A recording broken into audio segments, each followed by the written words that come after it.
Հնդեվրոպական լեզվաբանության մեջ կային մի շարք սխալներ, որոնք նկատի ունենալով ժամանակին Նիկողայոս Մարը, նաև նրա հետևորդները, որոնցից հատկապես նշանավոր էր Գրիգոր Ղափանցյանը, առաջ քաշեցին մի տեսություն, ըստ որի հայերը հնդեվրոպական ժողովուրդ չեն, այլ առաջացել են տեղում փոքրասիական ժողովուրդների, մի քանի ժողովուրդների միախառնումից եւ տեսությունը ստացավ ասիական անվանումը։ Այս տեսությունը ժամանակին ընդունվեց խորհրդային միության մեջ որպես պաշտոնական լեզվաբանական գաղափարախոսություն հակադրվելու համար հնդեվրոպականությանը, որը համարվում է բուրժուական տեսություն։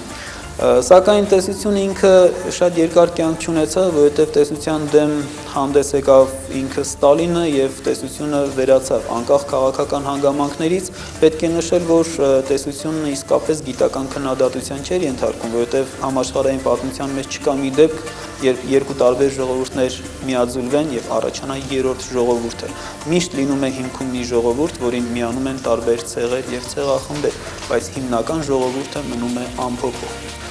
Այս տեսությունը մերժվեց 50-ական թվականներին, որից հետո կատարվեց վերադարձ հայերի եկվորության տեսությանը, հնդեվրոպական տեսության լեզվաբանության լույսի ներքո։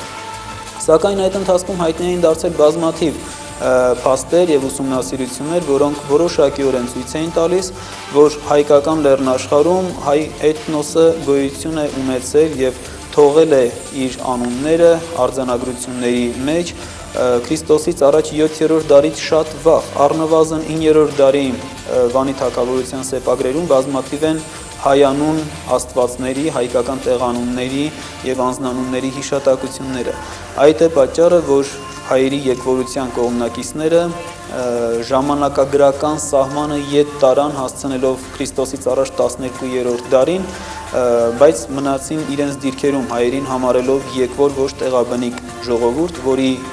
տակ իհարկե արդեն չէր կարելի չտեսնել քաղաքական որոշակի նկատառումներ։ Քրիստոսից առաջ 12-րդ դարում տեղի էր ունեցել Բալկաններից մեծ ներխուժում դեպի Առաջավոր Ասիա, որը եգիպտական աղբյուրերում հայտնի է ծովի ժողովուրդների ներխուժում անունով։ Այդ ծովի ժողովուրդների մեջ չկա մեկը, որը հիշվի հայկական որևէ ցեղանունով կամ որևէ անվամբ, եւ նոր տեսության կողմնակիցները փորձեցին մուշկերին համարել հայերի նախնիներ, զուտ այն պատճառով, որ մուշկերի ցեղանվան վերջի մուշկ ցեղանվան քն կարող է լինել հայերեն գրաբարյան հոգնակիակերտը։ Նման տեսությունը չափազանց անհիմն է, որովհետև մուշկերի լեզվից մեզ գրեթե ոչինչ հայտնի չի, եւ եթե այդ տրամաբանությամբ շարունակեինք, ապա պետք է հայ համարեինք աշխարհի բոլոր այն ժողովուրդներին եւ ցեղերին, որոնց անվանումը վերջանում է K-ով։ Այս տեսությունը լիովին իմաստազրկվեց հատկապես այն բանից հետո, երբ Վալերի Խաչատրյանի, Գևորգ Ջահուկյանի եւ այլոց ջանքերով ցույց տրվեց, որ Քրիստոսից առաջ 15-ից 13-րդ դարերում հայկական լեռնաշխարհում բարձրացած հայասաթագավորության լեզուն եղել է վաղնջական հայերենը։ Եվ ոչ միայն լեզուն է եղել վաղնջական հայերենը, այլև մի շարք հարևան ժողովուրդներ կատարել են փոխառություններ, նույնիսկ դիցանունների մակարդակով, ինչպիսին օրինակ Շանթ, Ամպրոպի, Աստծո հետ կապված դիցանունն է, որը հայերից անցել է հարևան ժողովուրդների։ Այսպիսով 19-րդ դարում հայերի ծագման հարցում պատմագիտության մեջ սկսված դեգերումները հասան իրենց տրամաբանական վաղճանին եւ վերականգնվեց հայերի տեղաբնիկության հարցը։ Ինչպես է այսօր ներկայանում հայերի ծագման եւ կազմավորման գործընթացը ըստ գիտության այսօրվա տվյալների։ Նախ եւ առաջ այդ հարցում մեզ օգնում է լեզվաբանությունը, ըստ որի Քրիստոսից առաջ 5-ից 4-րդ հազարամյակներում հայկական լեռնաշխարհում սկսվում է հնդեվրոպական ընդհանրության տրոհումը եւ արդեն Քրիստոսից առաջ 4-րդ հազարամյակի վերջին եւ 3-րդի սկզբներին հայերենը առանձնանում է որպես ինքնուրույն լեզու, հայերենի կրողները առանձնանում են որպես ինքնուրույն էթնիկական միավոր։ Այս տեղեկությունները համահունչ են հնագույն միջագետքյան հատկապես սկզբնաղբյուրներից ստացվող տվյալների հետ, որոնց համաձայն Քրիստոսից առաջ 28-րդ դարում վկայվում է առաջին հայկական պետականությունը, որը հայտնի է Արարատա ավելի ուշ շրջանում Արարատ անուններով։ Քրիստոսից առաջ 26-րդ դարում արդեն Նույն հնագույն միջագետքյան աղբյուրները հիշատակում են հայա ժողովրդին և հայա երկիրը, ընդ որում միջագետքյան արձանագրությունների մեջ հիշատակվում է նաև երկրի տիրակալ և աստվածների մեջ իմաստնագույն հայա աստվածը, որի